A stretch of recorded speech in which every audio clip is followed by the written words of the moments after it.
garbage traveled down the LA River and ended up here in Long Beach after the recent storms. Now it's being hauled away. Public Works officials say none of this would have been necessary if people had properly disposed of their trash. Lots of plastic we end up throwing away actually ends up in the ocean. In fact, a new report shows the pollutant will overtake the amount of fish in the ocean in just a few decades' time unless drastic measures are taken. The World Economic Forum has forecast that at the current pace, there will be more plastic than fish in the world's oceans by 2050.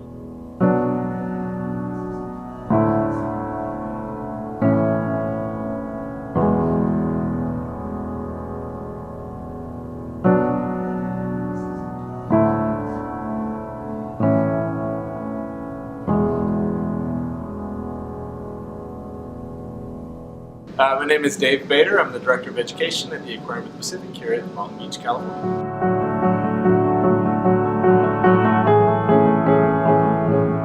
There certainly have been changes, but they've been sort of, I would imagine, imperceptible changes, sort of slowly and incrementally over time. Coastal development is a big deal, but over the last 30 years, we've seen a tremendous number of people who moved into Southern California. But I'm not sure that you would necessarily recognize that in looking at the coastline itself. But you certainly would see places like Santa Monica, which have grown tremendously in this time frame, and new apartment complexes and condo high-rises and that sort of thing that have developed.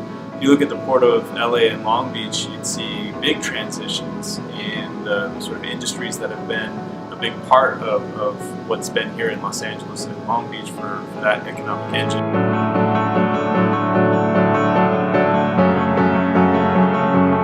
A lot of oil, a lot of other minerals come in and out of here, and actually it's, for the ports, we import usually finished goods and we export trash.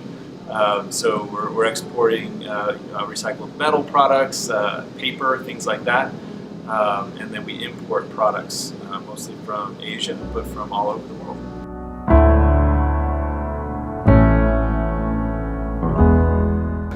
Coastal development, specifically in its impacts on marine life. Population has a huge impact on sort of the non-point source pollutions that we see coming into our ocean. So, items like trash and undissolved solids that float, especially, you can see that after any kind of a large rain. You see that on our beaches, and tons of this type of refuse ends up on our beaches. That has an impact for certain, but there is an invisible part of population that we don't really get to see.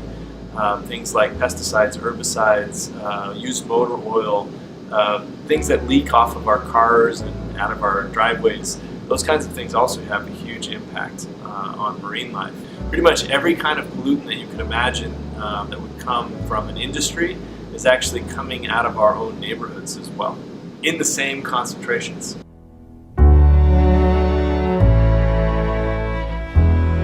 Name a challenge that we have, and collective effort, I think, is behind the reason why it's stalled and why it's hard to move forward.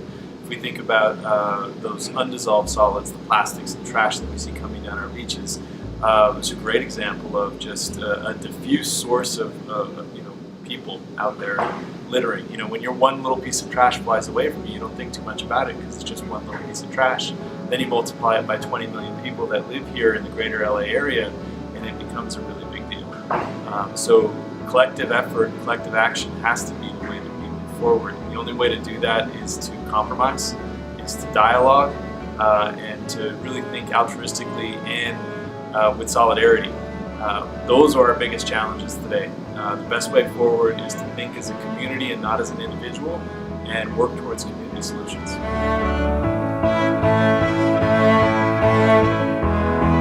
Over time, certain things have gotten better and certain things have gotten worse. I think you can look at air quality here in Los Angeles area over the past 30 years, and you can certainly say we've made tremendous strides in certain types of air pollution.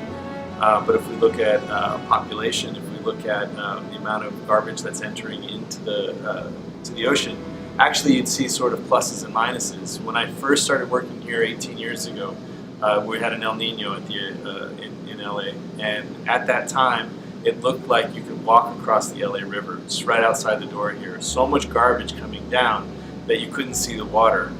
We've had a couple of El Ninos since then, and nothing to that effect has come washing down. So we've made some good efforts in removing stuff, but if you look at other types of pollutants that are entering the ocean, if you look at just the number of people, all of the resources that they're using, I think we have a really long way to go in solving a lot of these problems.